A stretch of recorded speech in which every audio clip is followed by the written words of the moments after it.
I watched the first 2 episodes of X-Men 97 so that you don't have to. Or, I mean, you can if you want. It's up to you. But I'll just say, I don't think it's that great. I think that it could have been worse, but I don't think it's that great. And I want to highlight some points too from this article, which I will momentarily. But just to kind of give a quick rundown, I do think that the characters, their personalities, and all that are pretty accurate. I don't think they're as good as the 90s, the actual 90s version. But I do think that they still mainly stuck with the characters' overall recognizability, right? So we didn't get any overt race swaps, gender swaps, or anything like that. Not yet, at least. It's not too late. I mean, despite Morph being called non-binary in some of the interviews or whatever. And by the way, Morph is a total if you didn't catch what I said, he's fruity. So again, this isn't necessarily super overt, but in his voice it's just super effeminate sounding, and he does try to spend some one-on-one time with Wolverine. I do anticipate that getting pretty gay. So I will say that, which is stupid, but there definitely are some woke undertones. Let's not pretend there aren't. On episode 2 especially, they lay it on pretty thick. Now, in the first episode, not as much, but on the second one, certainly. I will say, too, that this cartoon as a whole, even the woke elements aside, it lacks the heart. I just don't think that modern writers are as good as older writers used to be. They're just not. A lot of the stuff that we see just doesn't have the same heart to it. And I think because it's just more vapid, if you will. And that's what it really feels like here. Not to mention the animation looks like it's made with Flash or something. It lacks the soul of the 90s cartoon of X-Men. That being said, I just want to talk a little bit about some of the undertones. Some of the things that I noticed on the second episode that I felt was a lot more woke pandering. So for certain, and which I'll read a little more on here from Bounding into Comics. So Hollywood director argues X-Men 97 chose to adapt the trial of Magneto in order to take a swing at the MAGA crowd. I definitely did feel like there was some swings being made at the MAGA crowd. All that stuff. Not even just MAGA. Why do they consider everybody who's not on board with woke ideology MAGA? That's just odd to me, because that's not always the case. But I think the overall message that we're getting is definitely trying to take a swing at anybody who's not on board with woke ideology. They're definitely trying to insert this oppression. Hey, we're oppressed. We need affirmation. This, that, and the other type message. And what you'll see with, there was a fight scene, for example, and one of the humans was like, hey, humans have problems too. You don't see us whining about it. I hate that you whine about it. And I hate you. And that to me definitely felt like a jab at people who are not affirming, for example, the victim mindset with people that they're trying to push. The whole like, oh, let's make women and Black people victims, right? Or the alphabet community. Oh, we need affirmation. Oh, we're victims. Constant victim mentality. And so whenever people push back and say, hey, everybody has problems, we're not whining about it. We're not playing victim. That's what they're saying. They're not saying, I hate you. They're saying, hey, can you just not be a victim? Can you get out of this victim mentality? Because that doesn't help anybody. So there's that obvious jab there. There's also There is also a scene where Storm in the courtroom is like, silence, blah, blah, blah, blah, like says her spiel. And it was a total on the nose, stay silent when a black woman speaks moment. I was like, wow. That was a thing. And yeah, I feel like now the trial of Magneto's been a thing in stuff before. In the comics, which I didn't read the X-Men comics. I watched the 90s cartoon and watched the movies, or 90s, early 2000s, around that era. The movies, I really liked them. But yeah, Trial of Magneto is a thing before. And Bounding into Comics really goes more into detail about that. Now Magneto here and in the cartoon as well that we see in X-Men 97, he's trying to explain himself. He wants to be trusted as a good guy now, because he's like, hey, my methods were bad. I just, I didn't want to see my people eradicated, but now I'm trying to take a different approach, more of that Charles Xavier approach, blah, blah, blah. I'm going to be totally good now, right?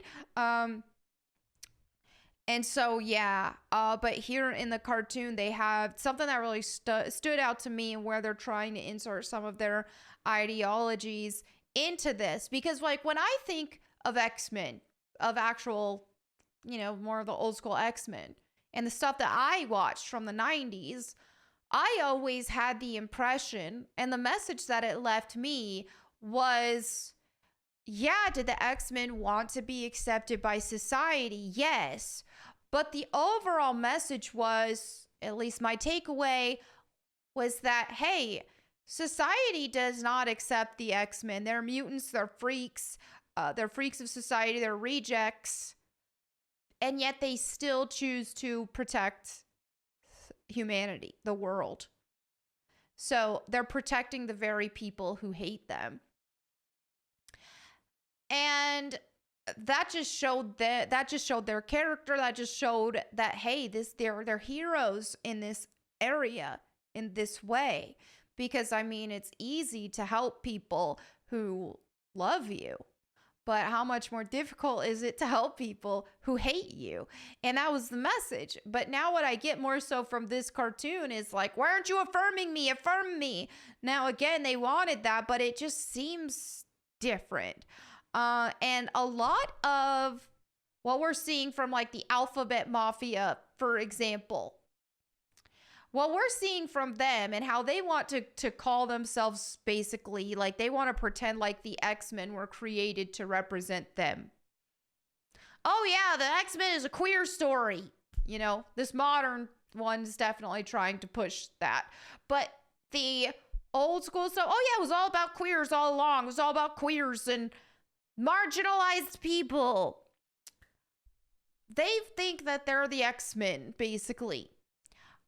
But it's the overall message of, hey, here are the X-Men who are helping people, and what separated them from the villains, right? The good mutants from the bad ones, was that the good ones were still protecting society, this very society that hated them. We don't see that with the Alphabet Mafia. You don't see any of that. You see the opposite of that. The Alphabet Mafia act like the villains of X-Men, if we're being real. They act like the villains of X-Men. It's like they want to force themselves on society. They want to force their ideologies on everybody, and they want to brainwash and bring more people in to their ideologies. Children. They're mutilating children. They're teaching children of things that they should not be taught at their age. They're having drag queens read stories to them. They are teaching perversion to children. Okay? And just at Planet Fitness recently, for example, there are men, these perverted men, intruding on female spaces. And then if a woman complains about it, she gets her membership taken away, or she gets kicked out of Planet Fitness. She gets kicked out of the gym. We've seen this in sports. We've seen that. Like, this slippery slope that the boomers talked about is real. It's happening. We're seeing the effects of it. So whenever the queers want to pretend like they're the X-Men and it's about them, no, y'all are the bad guys, because you're the ones trying to force yourselves onto society. You're the ones that are punishing people for not affirming you, and that want to see people punished for not affirming you and your identity and delusions. So let's not play like that's the same thing. Now, something that stood out here with one of the lines in the cartoon for X-Men 97 was where, so he talks about being a freak of a mutant, and when he talks about, yes, here we go, born a mutant, an abomination to their misnamed gods. Like, what is that who's that? What's that pointed at? An abomination to their misnamed gods. Well, God in the Bible, the real true God in the Bible, calls homosexuality an abomination. Okay? And I believe the Bible. I believe no matter what is in, like, the Bible is truth. Whether I like it or not, it's true. And yeah, this definitely felt like a jab against that, against the Bible, against God. And so you even have Magneto call the people bigots. Bigots. Yeah. So anyway, then we have this tweet where Joe Russo here, in the opinion of the aforementioned Russo, the scene was specifically chosen for adaptation in X-Men 97 in order to take a swing at MAGA voters. Do you think the MAGA crowd has figured out that episode 2 of X-Men 97 is about them and the January 6th insurrectionists yet? Or nah, because January 6th, they can't get over it. That is, they're obsessed with it. It's their 9/11. And so then there was a lot of pushback against that. But anyway, long story short, I wasn't impressed with X-Men 97, what we've seen so far. I think it could have been worse.